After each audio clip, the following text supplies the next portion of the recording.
आप सबको बेहतर से सुनाओ। तो हम दिली गहराइयों से खुदा उनके शुक्रगुजार हैं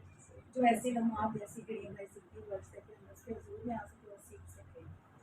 जैसे कि मुझसे वहाँ से मैंने तो फिर ये क्लास जो थी वो स्टार्ट की थी। तो जैसे बेशक हम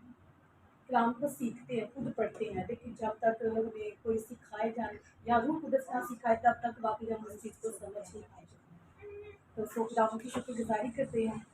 कि खुदा ने हमें ऐसे टीचर दिए जिन्होंने बड़े अच्छे तरीके से रहनुमाई की और ख़ासकर पास्टर अफरोज़ के लिए शुक्रगुज़ार हूँ कि वाक़ई मैंने उनके अंदर एक शख्स जैसे रहमदिल बाप होता है, मैंने उनके अंदर ऐसी कैफ़ियत को महसूस किया है कि जब भी पूछा है, कुछ भी हमने पूछा है तो उन्होंने बड़े अच्छे तरीके से हमें बताया है। ये नहीं कि इत्तेफ़ाक के या तंग आकर हमें नहीं छोड़ा, बल्कि बड़े अच्छे तरीके से उन्होंने हमें गाइड किया, उस चीज़ को हमें बताया ताकि हम उस चीज़ को सही तरीके से समझ पाएँ।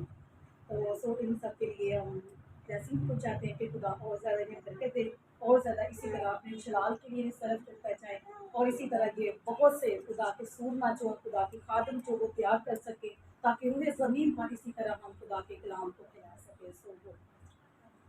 तक हमारा चैनल सब्सक्राइब नहीं किया तो अभी सब्सक्राइब करें और बेल आइकॉन को क्लिक करके हमारी लेटेस्ट वीडियोस के बारे में अपडेट जानें।